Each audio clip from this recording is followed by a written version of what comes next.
നമസ്കാരം. പൈനൂർ നഗരസഭയുടെ ചെയർമാനായി ചേർത്തെടുത്ത അഡ്വക്കേറ്റ് സലിൻ ശശിയുടെ അടുത്താണ് നമ്മളിപ്പോൾ ഉള്ളത്. പുതിയ യുവാവെന്ന നിലയിൽ പൈനൂർ നഗരസഭയിൽ ചാർജ് എടുത്ത അഡ്വക്കേറ്റ് സലിൻ ശശിക്ക് പയ്യന്നൂർ നഗരസഭയിലെ പുതിയ വികസന കാഴ്ചപ്പാട് എന്താണ്?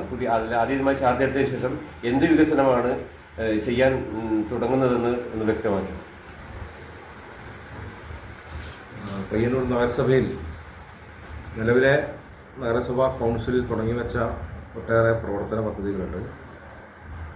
ആ പദ്ധതികളെല്ലാം ആദ്യഘട്ടത്തിൽ പൂർത്തീകരിക്കണമെന്നാണ് ഇപ്പോൾ കരുതുന്നത്. അതോടൊപ്പം കഴിഞ്ഞ തദ്ദേശ തെരഞ്ഞെടുപ്പിന് മുന്നോടിയായി ഇടതുപക്ഷ ജനാധിപത്യ മുന്നണി മുന്നോട്ട് വെച്ചിട്ടുള്ള തിരഞ്ഞെടുപ്പ് മാനിഫെസ്റ്റോ ഉണ്ട്. ആ തിരഞ്ഞെടുപ്പ് മാനിഫെസ്റ്റോയിൽ പറയുന്ന കാര്യങ്ങൾ ഉൾപ്പെടുത്തിക്കൊണ്ടുള്ള വികസനമാണ് ഈ മുനിസിപ്പൽ കൗൺസിലിൻ്റെ പ്രധാനപ്പെട്ട അജണ്ട എന്ന് പറയുന്നത്. അപ്പോൾ തീർച്ചയായിട്ടും അതിൽ പയ്യന്നൂരിൻ്റെ പുതിയ ബസ് സ്റ്റാൻഡ് ഉൾപ്പെടെയുള്ള ദീർഘകാലമായി പയ്യന്നൂർ ആവശ്യപ്പെടുന്ന വികസന പദ്ധതികൾ പൂർത്തീകരിക്കാനുള്ള വലിയ ശ്രമം ഈ കൗൺസിലിൻ്റെ ഭാഗമായിട്ടുണ്ടാവും. അതോടൊപ്പം 46 വാർഡ് ഉള്ള മുനിസിപ്പാലിറ്റിയാണ് പയ്യന്നൂർ മുനിസിപ്പാലിറ്റി. ആ 46 വാർഡിലെയും പ്രാദേശികമായ വികസന പ്രശ്നങ്ങളുണ്ട്. ടൗണിലെ ട്രാഫിക് ഉൾപ്പെടെയുള്ള പ്രശ്നങ്ങളുണ്ട്. ഇതെല്ലാം ഉൾപ്പെടെയുള്ള ഒരു പ്രശ്നപരിഹാരം ഉൾപ്പെടെ കണ്ടുകൊണ്ടുള്ളൊരു വികസന നയമാണ് മുനിസിപ്പാലിറ്റി നടത്താൻ ഉദ്ദേശിക്കുന്നത്. നേരത്തെ തന്നെ സൂചിപ്പിച്ചതുപോലെയുള്ള ഒരുപാട് പദ്ധതികൾ വേറെയുണ്ട്. അതെല്ലാം നിർവഹിച്ച് പുതിയ കാലത്തിനനുസരിച്ച് പയ്യന്നൂരിൻ്റെ മുഖച്ഛായ മാറ്റാൻ ആവശ്യമായിട്ടുള്ള പദ്ധതി ഈ മുനിസിപ്പാലിറ്റി രൂപം നൽകും. ടൂറിസവുമായി ബന്ധപ്പെട്ട് പയ്യന്നൂരിന് നല്ല സാധ്യതയുണ്ട്. ആ സാധ്യതകളെല്ലാം ഉപയോഗപ്പെടുത്തിക്കൊണ്ട് ടൂറിസം രംഗത്തും ഒരു ഇടപെടൽ മുനിസിപ്പാലിറ്റി എന്നതിൽ ഉണ്ടാവും എന്നതാണ് സൂചിപ്പിക്കുക. ചെയർമാനായി ചാർജ് എടുത്തതിന് ശേഷം പൊതുവെ ജനങ്ങളുടെ ഇടയിൽ ഒരു ചർച്ചാ വിഷയമുണ്ട്. ബസ് സ്റ്റാൻഡ് എന്തായാലും യാഥാർത്ഥ്യമാകുന്നു. അതിനെക്കുറിച്ച് ചെയർമാൻ എന്താണ് പറയാനുള്ളത്? പയ്യന്നൂർ പുതിയ ബസ് സ്റ്റാൻഡിൻ്റെ പ്രവർത്തനങ്ങൾ കഴിഞ്ഞ കൗൺസിൽ മുതൽ തന്നെ ആരംഭിച്ച പ്രവർത്തനമാണ്. നമുക്കറിയാം, അത് കുറേ കാലത്തൊരു സാങ്കേതികമായ പ്രശ്നമായിരുന്നു അതിൻ്റെ പ്രവർത്തനം തടസ്സമായിരുന്നത്. അപ്പോൾ സാങ്കേതിക പ്രശ്നങ്ങളും എല്ലാം പരിഹരിച്ചുകൊണ്ട് അതിൻ്റെ ഒരു പ്രവർത്തന ഘട്ടത്തിലേക്ക് വന്നിട്ടുണ്ട്. നിശ്ചയമായി നമുക്ക് പയ്യന്നൂർ പുതിയ ബസ് സ്റ്റാൻഡ് വളരെ പെട്ടെന്ന് തന്നെ പൂർത്തീകരിക്കാൻ വേണ്ടി സാധിക്കുമെന്നാണ് കരുതുന്നത്. ഇനി അടുത്ത ദിവസങ്ങളിൽ അതിൻ്റെ കോൺട്രാക്ട് എടുത്തിട്ടുള്ള കമ്പനിയുമായിട്ടൊക്കെ വിളിച്ചു ചേർത്ത് അതിൻ്റെ പ്രവർത്തനം ഏതായാലും ത്വരിതപ്പെടുത്താൻ ആവശ്യമായിട്ടുള്ള ഇടപെടൽ പെട്ടെന്ന് നടത്തും. മറ്റൊരു കാര്യം എന്ന് പറഞ്ഞാൽ നമ്മുടെ മത്സ്യ മാർക്കറ്റാണ്.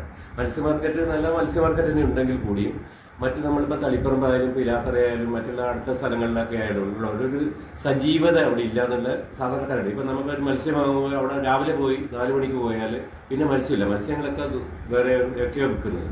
അപ്പോൾ അതിനെക്കുറിച്ച് ചെയർമാൻ ഒരു അഭിപ്രായം കൂടി, അതും ജനങ്ങളുടെ ഇടയിലുള്ള ഒരു ഇതാണ്. അപ്പം നമുക്കൊരു മത്സ്യം വാങ്ങണ തളിപ്പറമ്പ് മാർക്കറ്റിൽ പോയാൽ നമുക്ക് എപ്പോഴും മത്സ്യം കിട്ടും, പിലാത്തറ പോയാൽ കിട്ടും.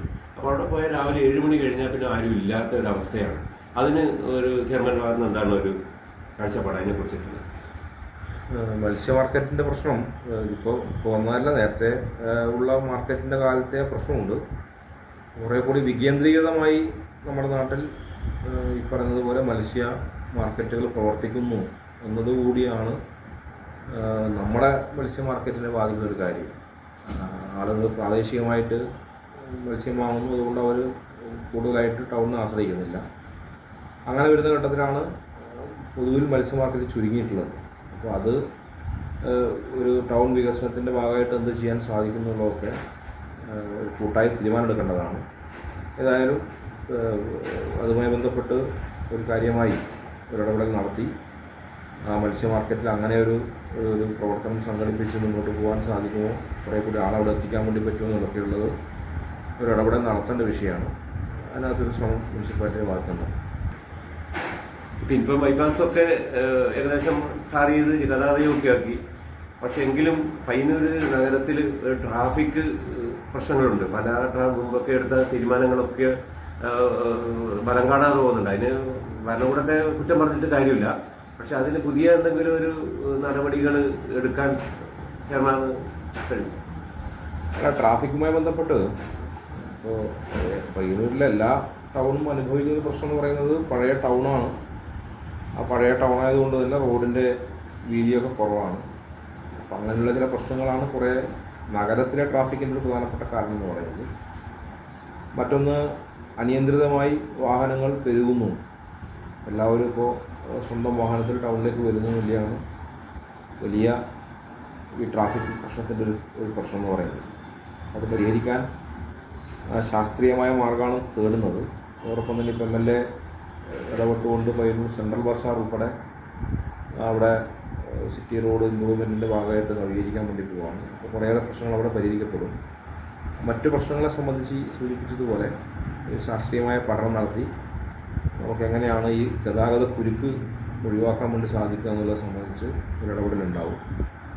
അതിൽ നമ്മുടെ നാട്ടിലെ ജനങ്ങളും നല്ല സഹകരണം ഉണ്ടാവേണ്ടതുണ്ട്. ഒരു ട്രാഫിക് നിയമം പാലിക്കാൻ പറഞ്ഞാൽ അത് പാലിക്കുന്ന നിലയ്ക്കേക്ക് നമ്മൾ കൂടി വരുമ്പോഴാണ് നമുക്കൊരു നല്ല നിലയിൽ ട്രാഫിക്കിൻ്റെ പരിഷ്കരണം സാധ്യമാവുക. അപ്പോൾ എല്ലാ വിഭാഗം ജനങ്ങളുടെയും കച്ചവടക്കാരുടെയും ഒക്കെ പിന്തുണയിൽ ഒരു ജനകീയമായി നമുക്ക് ഉണ്ടാവേണ്ട ഒരു കാര്യമാണ്. നമുക്കത് നിർവഹിക്കാൻ സാധിക്കുമെന്ന് ഞാൻ വിചാരിക്കുന്നത്. നമുക്ക് ടൗണിലെ ട്രാഫിക് കുറക്കാൻ ആവശ്യമായിട്ടുള്ള ബദൽ സംവിധാനത്തെക്കുറിച്ചിട്ട് നമുക്ക് അറിയിക്കാൻ സാധിക്കും.